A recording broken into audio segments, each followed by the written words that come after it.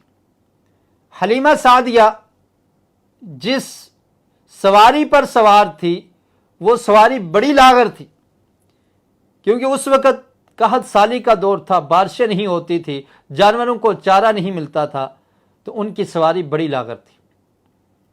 اس سواری پر اس قافلے کے ساتھ وہ آتی گئی، گدی پر سوار ہیں، اور ساتھ ایک اونٹنی بھی ہے، آپ کے شوہر بھی ساتھ ہیں، حارث ان کا نام ہے، اور ان کا اپنا بیٹا عبداللہ بھی ہے۔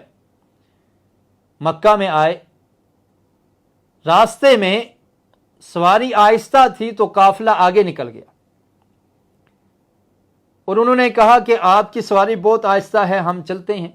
عورتیں آگے نکل آئی، یہ خیر تاخیر سے پہنچی۔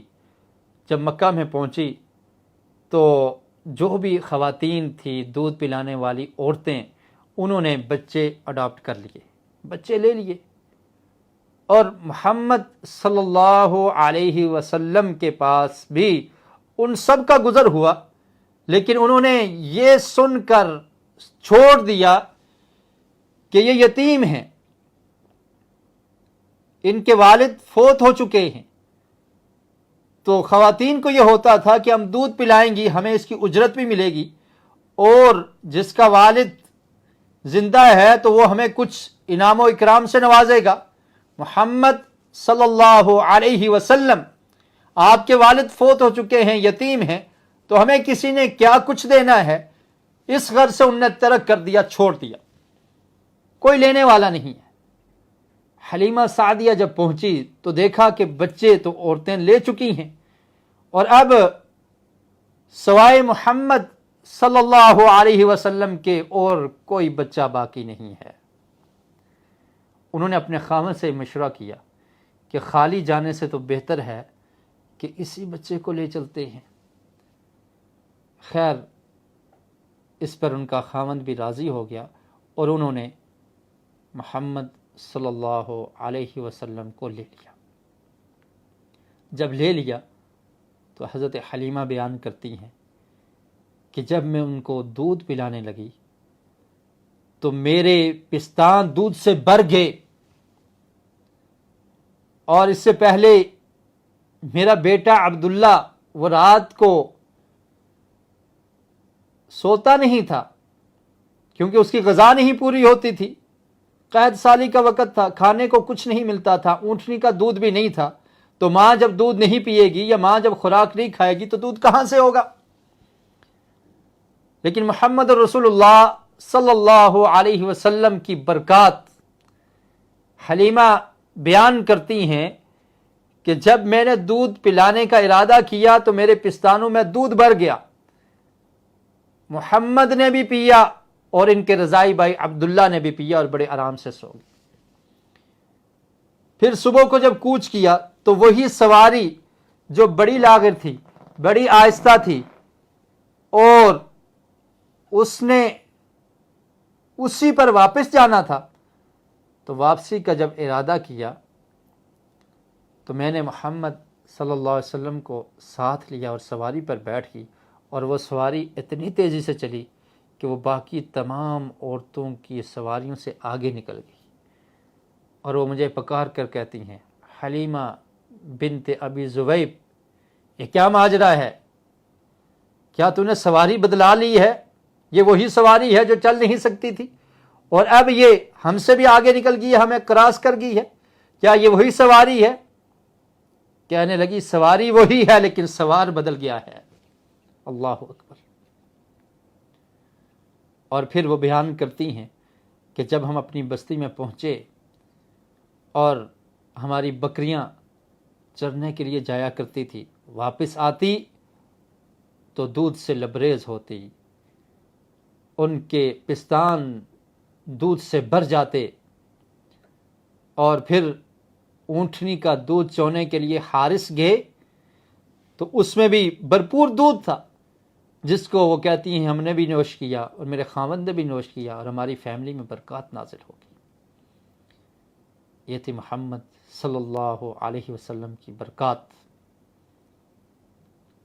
آقا علیہ الصلوۃ والسلام قبیلہ بنو سعد میں وہاں پر ہی رہے۔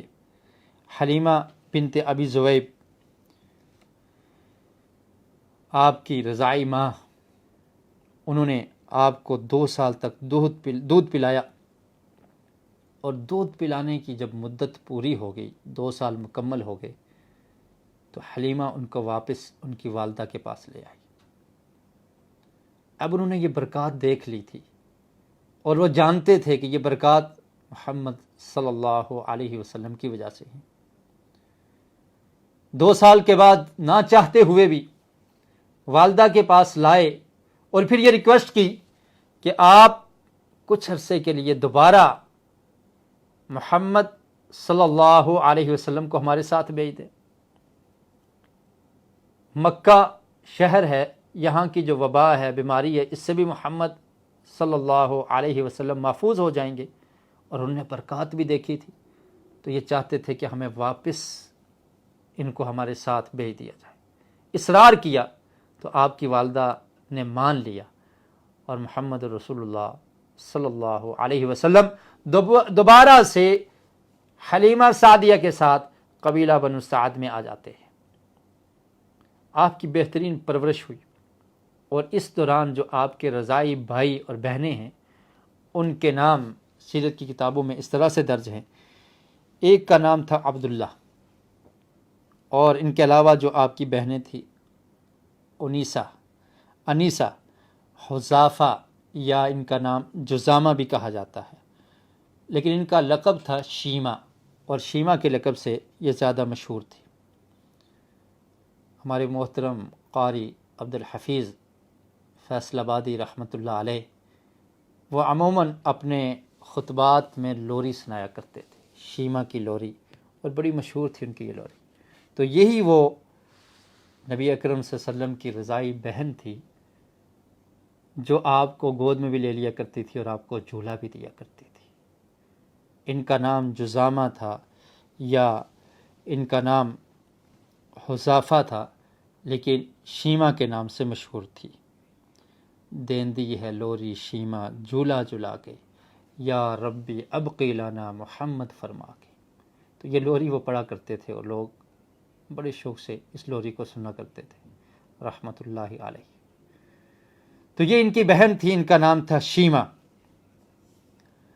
رضائی بھائی عبداللہ اور شیمہ کے ساتھ آقا علیہ الصلوۃ والسلام کی وہاں پر پرورش ہوئی، آپ بڑے ہوئے، اور آپ کی ولادت کے بعد آپ کا نام محمد رکھا گیا۔ آپ کے دادا نے، عبد المطلب نے، یہ نام رکھا، اور آپ کا ختنہ کیا 7ویں دن۔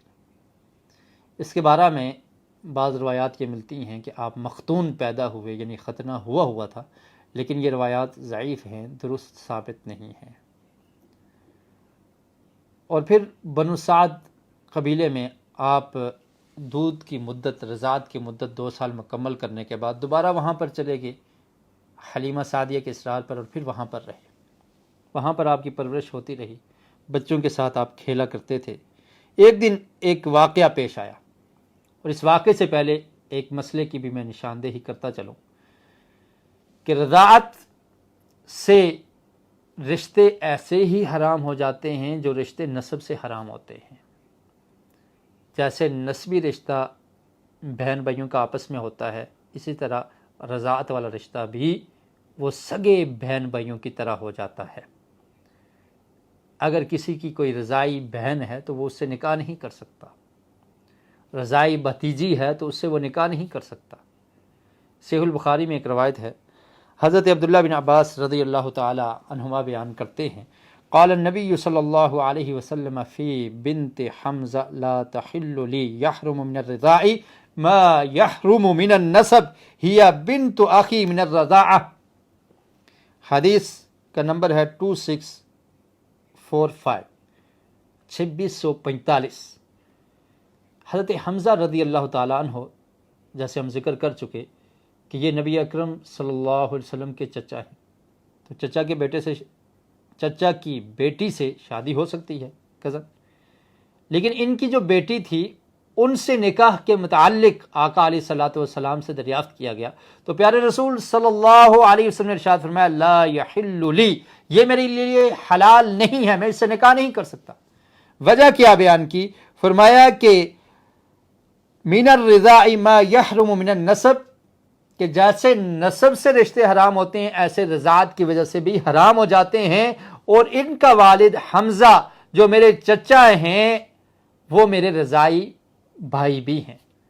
سویبہ نے، ابو لہب کی جو لونڈی تھی، ان نے حضرت حمزہ کو بھی دودھ پلایا تھا، تو میں اس لیے ان کی بیٹی سے میرا نکاح نہیں ہو سکتا، وہ میری رضاعی بھتیجی ہیں۔ اور اسی طرح ابو سلمہ رضی اللہ تعالی عنہ، ان کی بیٹی کے متعلق بھی آپ سے پوچھا گیا تو آپ نے فرمایا کہ اس سے نکاح بھی میرا نہیں ہو سکتا، اور اس کی دو وجوہات بیان کی۔ ایک وجہ یہ تھی کہ ابو سلمہ رضی اللہ تعالی عنہ کی وفات کے بعد ام سلمہ سے نبی اکرم صلی اللہ علیہ وسلم کا نکاح ہو گیا تھا، اور وہ ام المومنین تھی، تو آپ نے فرمایا کہ ابو سلمہ کی بیٹی وہ ربیبہ ہیں، وہ میری وائف کی بیٹی ہیں اور لے پالک ہیں، لہٰذا اس سے میرا نکاح اس وجہ سے بھی نہیں ہو سکتا۔ اور دوسری وجہ یہ بیان کی کہ ابو سلمہ میرے رضاعی بھائی ہیں، تو ان کی بیٹی سے میرا نکاح نہیں ہو سکتا۔ تو رضاعت کی وجہ سے بھی رشتے ایسے ہی حرام ہو جاتے ہیں جیسے نسب کی وجہ سے حرام ہوتے ہیں۔ نبی اکرم صلی اللہ علیہ وسلم نے رضاعت کی مدت مکمل کرنے کے بعد وہاں پر قبیلہ بنو سعد میں آپ رہتے رہے۔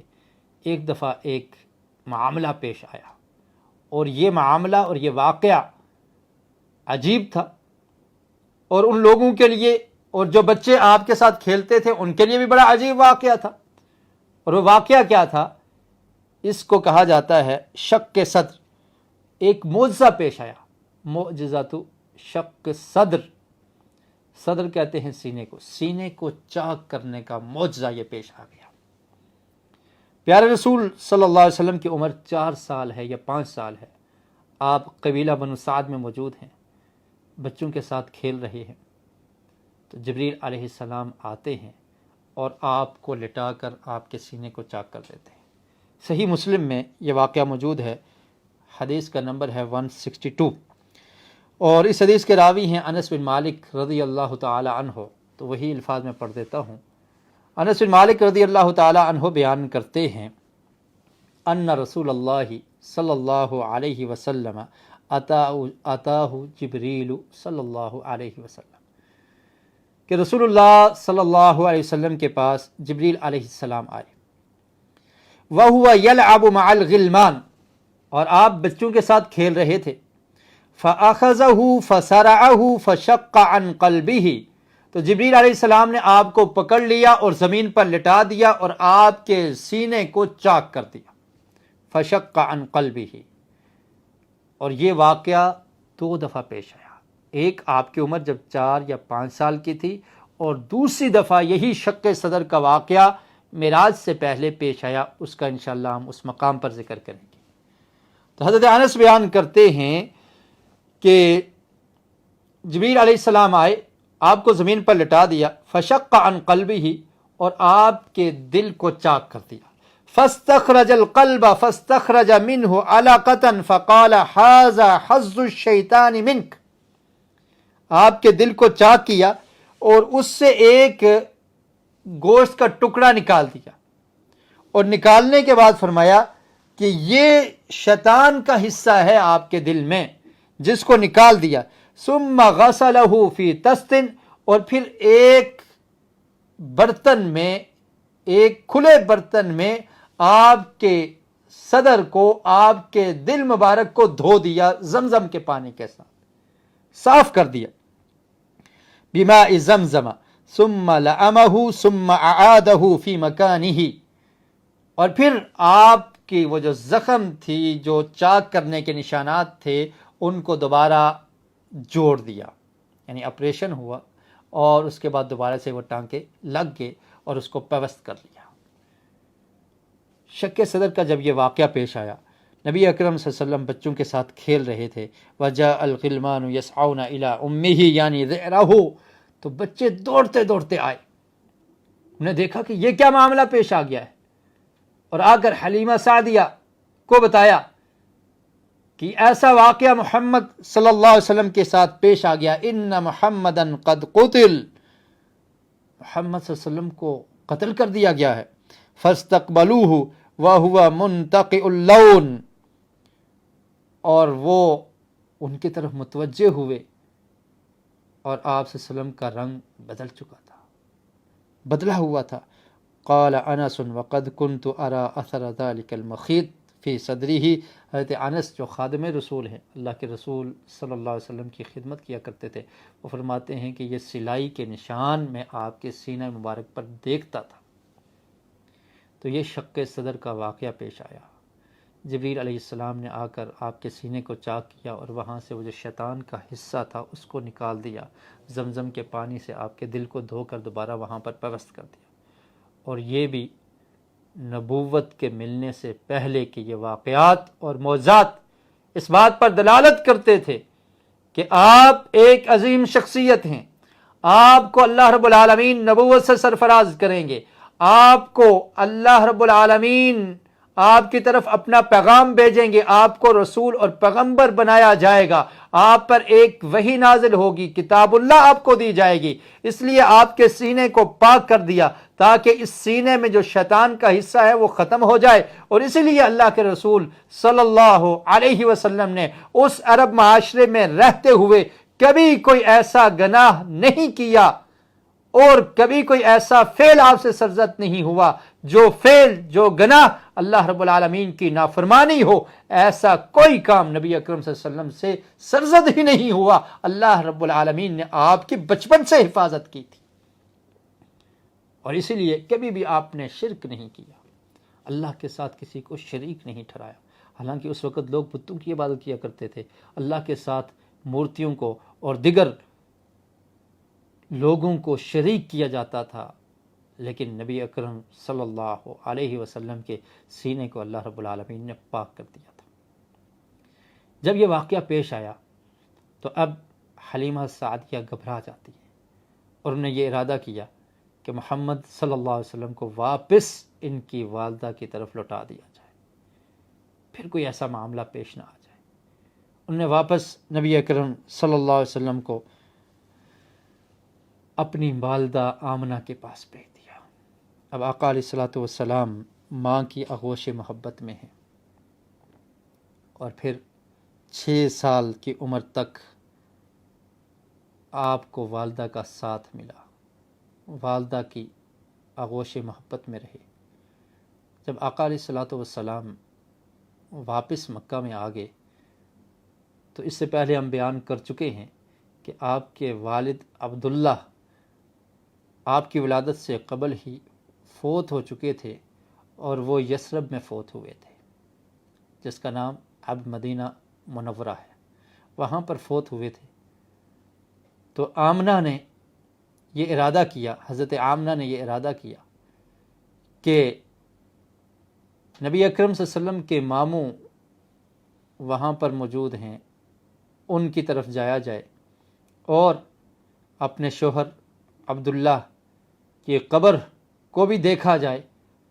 تو 500 کلومیٹر کا سفر طے کر کے آپ صلی اللہ علیہ وسلم کی والدہ مکہ سے مدینہ پہنچ جاتی ہیں، یثرب پہنچ جاتی ہیں۔ آپ کے ساتھ آپ کی خادمہ ام ایمن اور آپ کے سرپرست پیارے رسول صلی اللہ علیہ وسلم کے دادا عبد المطلب بھی موجود ہیں۔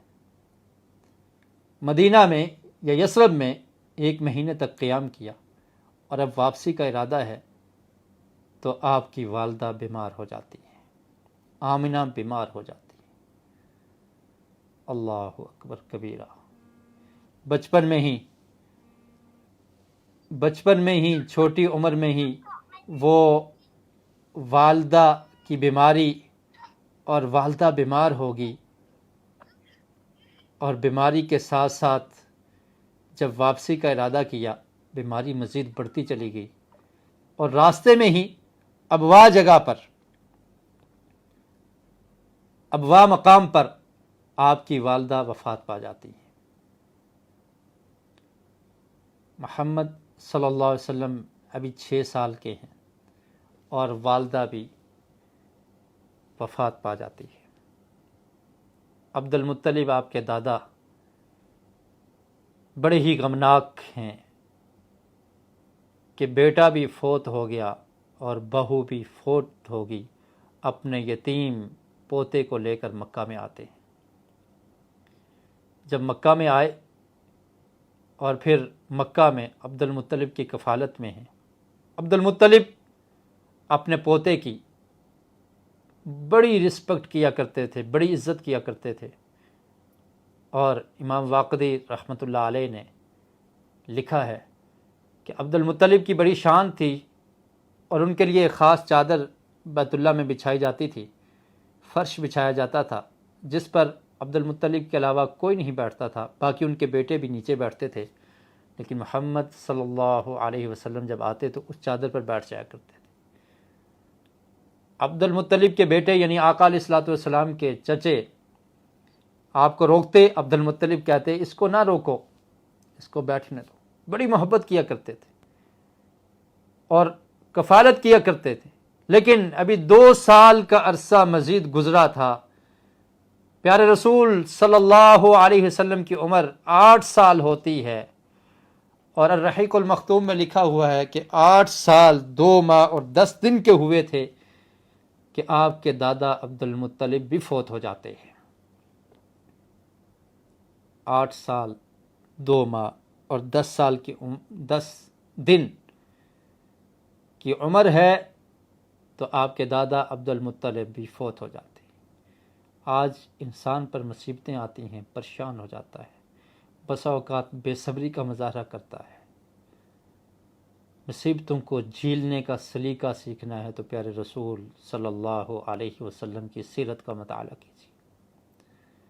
مصیبتوں کو کس طرح سے برداشت کیا، کس طرح سے پریشانیوں اور غموں کو برداشت کیا۔ پیدا ہوئے تو یتیم، سورہ ضحیٰ میں اللہ تعالی نے ذکر کیا، الم یجد کا یتیما فآویٰ، کیا آپ یتیم نہیں تھے اور ہم نے آپ پر یہ احسان کیا کہ آپ کو جگہ دی؟ اور پھر 6 سال کی عمر میں والدہ بھی فوت ہو جاتی ہیں، اور 8 سال کے ہوتے ہیں تو آپ کے دادا عبد المطلب بھی فوت ہو جاتے ہیں۔ عبد المطلب نے وفات سے پہلے اپنے بیٹے ابو طالب کی ذمہ داری لگائی کہ اپنے بھتیجے محمد صلی اللہ علیہ وسلم اور میرے پوتے کا خیال رکھنا، یہ میں تیری ڈیوٹی اور ذمہ داری لگا کر جا رہا ہوں۔ چنانچہ اس کے بعد نبی اکرم صلی اللہ علیہ وسلم اپنے چاچا ابو طالب کی کفالت میں آ جاتے ہیں۔ ابو طالب نے آپ کی کفالت کا حق ادا کیا، آپ کے ساتھ بڑا تعاون کیا، حتیٰ کہ جب آقا علیہ الصلوۃ والسلام نے نبوت کا اعلان کیا، مکہ کے لوگوں نے ماننے سے انکار کر دیا، پھر بھی ابو طالب آپ کی حفاظت کرتے رہے،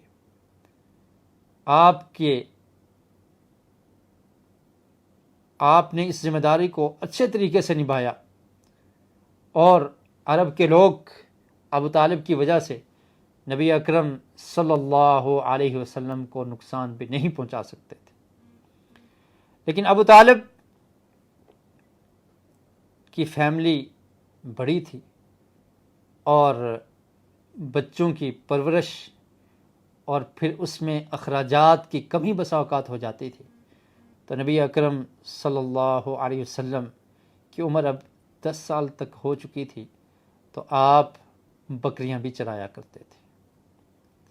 چنانچہ صحیح البخاری میں ایک حدیث ہے، حضرت ابو ہریرہ رضی اللہ تعالی عنہ بیان کرتے ہیں کہ نبی اکرم صلی اللہ علیہ وسلم نے ارشاد فرمایا، ما بعث اللہ نبیا الا رعى الغنم،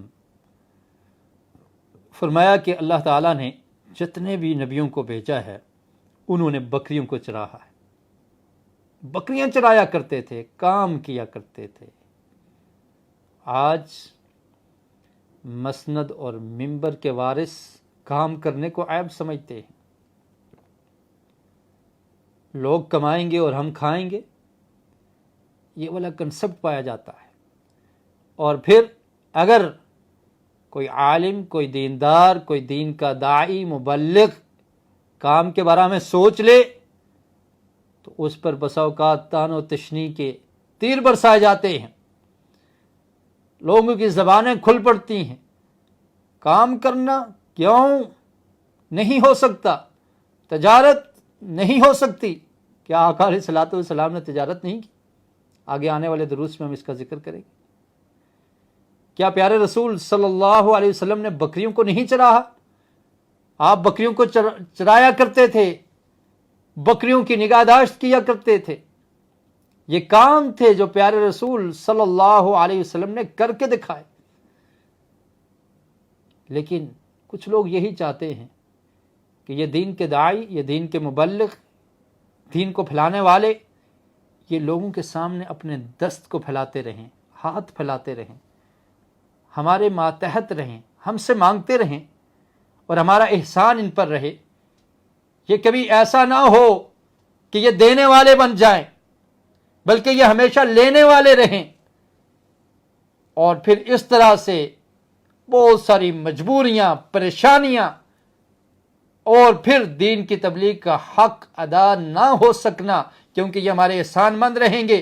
جیسے ہم کہیں گے، ہمارے پاس علم ہو نہ ہو، ہم جانتے ہیں نہیں جانتے، ہمیں کچھ پتہ نہیں، دین کی کوئی واقفیت نہیں ہے، لیکن یہ عالم، دین کا داعی، دین کا مبلغ، تبلیغ کرنے والا، چونکہ تنخواہ ہم سے لے رہا ہے، چونکہ ہم اس کو پے کر رہے ہیں، تو جیسے ہم نے کہنا ہے ایسے ہی اس نے کرنا ہے۔ اور پھر وہ حق کیسے بیان کرے گا؟ پھر اس کے اندر جرت کیسے ہوگی؟ تو بتانا یہ چاہتا ہوں کہ کام کرنے میں کوئی حرج نہیں ہے، کام کیا جا سکتا ہے، لیکن یہ مقصد بھی نہیں ہے کہ انسان دین کی دعوت کو چھوڑ کر، تبلیغ کو چھوڑ کر، جو اصل اس کی ذمہ داری ہے اس کو چھوڑ کر دنیا کے پیچھے ہی پڑ جائے۔ تو پھر دنیا دار شخص میں، دنیا کے طالب میں اور آخرت کے طالب میں کیا فرق باقی رہ جائے گا؟ اس نے تو دنیا والوں کو سمجھانا ہے، اس نے تو دنیا دار لوگوں کو تبلیغ کرنی ہے، ان کو حق بات پہنچانی ہے۔ اس کے لیے ضروری ہے کہ وہ دین کے لیے وقت نکالے، لیکن اگر کوئی اس کے ساتھ کوئی کام کر سکتا ہے تو اس میں حرج کی بات نہیں ہے۔ آقا علیہ الصلوۃ والسلام نے فرمایا، ما بعث اللہ نبیا الا رعى الغنم، کہ جتنے بھی نبی آئے وہ بکریوں کو چرایا کرتے تھے۔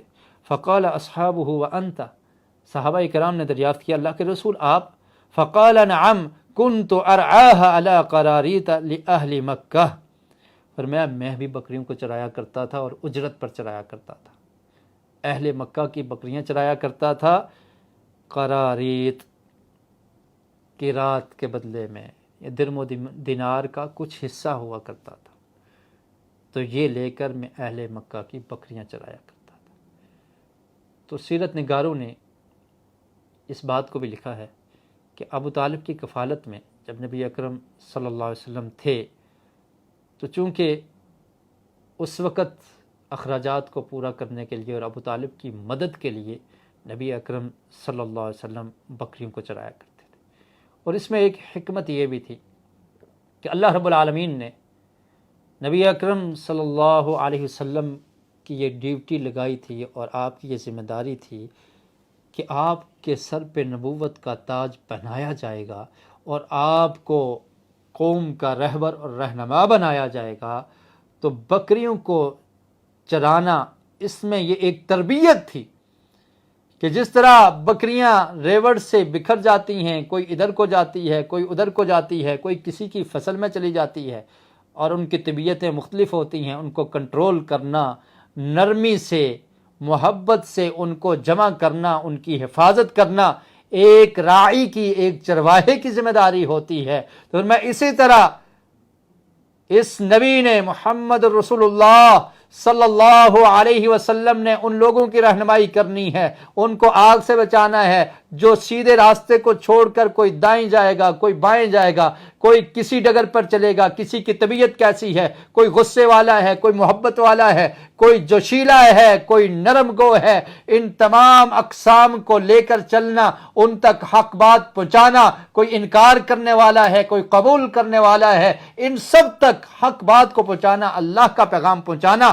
یہ ایک بڑی ذمہ داری تھی۔ اور اس کی تربیت کے لیے بکریوں کو چراتے ہوئے یہ تربیت کرنا مقصد تھا کہ جس طرح بکری کی حفاظت کی جاتی ہے، اگر اس کو بالکل ہی مار دیا جائے تو تب بھی اپنا نقصان ہے کہ اپنے جانور کو مار دیا ہے کہ یہ ادھر کیوں گئی، اور پھر اس کی غلطی کی وجہ سے اس کو ریوڑ سے علیحدہ بھی نہیں کیا جاتا، اس کی غلطی کی وجہ سے اس کو دھتکارا بھی اور چھوڑا بھی نہیں جا سکتا، کیونکہ یہ انسان کا مال ہے۔ تو اسی طرح جس انسان تک آپ نے پیغام پہنچانا ہے، تو یہ نہیں کہ اگر اس سے کوئی مسٹیک ہو گئی ہے، کوئی غلطی ہو گئی ہے، اگر وہ آپ کی نافرمانی کر لیتا ہے تو آپ اس کو چھوڑ دیں، ترک کر دیں، دور کر دیں، اپنی محفل سے، اپنی مجلس سے، اپنی جماعت سے نکال دیں۔ یہ طریق نہیں ہونا چاہیے۔ یہ آپ کا مال ہے، یہ آپ کے لوگ ہیں، یہ آپ کے ماننے والے ہیں، آپ کی ذمہ داری ہے کہ آپ نے ان تک پیغام پہنچانا ہے۔ اور پھر اگر آپ کو یہ دکھ پہنچاتے ہیں، تکلیف پہنچاتے ہیں، تو اس پر صبر کرنا ہے۔ جیسے بکری کو ایک دفعہ روکتے ہیں، پھر پلٹ آتی ہے اور پھر بھاگ جاتی ہے، پھر بات کی مخالفت کرتی ہے، ایک طرف اس کو پھیرا جاتا ہے، وہ دوسری طرف کو منہ مارتی ہے، لیکن چرواہا، بکریوں کو چرانے والا اس پر صبر کرتا ہے۔ تو ایسے ہی جس نے امت کا تک پیغام پہنچانا ہے اور امت کی رہبری کرنی ہے، تو اس کو یہ تربیت دینا مقصد تھا کہ تاکہ وہ انسانوں کی صحیح طرح سے رہنمائی کر سکے۔ تو نبی اکرم صلی اللہ علیہ وسلم نے بکریوں کو بھی چراہا، اور اس کے بعد جب آقا علیہ الصلوۃ والسلام کی عمر 12 برس کی ہوتی ہے تو آپ اپنے چچا کے ساتھ شام کے سفر تجارت پر بھی گئے، اور اس واقعے کو انشاءاللہ آنے والے سبق میں اور آنے والے درس میں ہم تفصیل کے ساتھ بیان کریں گے۔ اللہ رب العالمین سے دعا ہے کہ اللہ تعالی ہمیں نبی اکرم صلی اللہ علیہ وسلم کی سیرت کو سمجھنے کی، پڑھنے کی اور اس پر عمل کرنے کی توفیق نصیب فرمائے۔ اللہ رب العالمین جب تک زندہ رکھے، دین اسلام پر زندہ رکھے، اس کی اشاعت اور تبلیغ کا کام ہم سے لے لے۔ سبحانک اللہم و بحمدک، اشہد ان لا الہ الا انت، استغفرک و اتوب الیک۔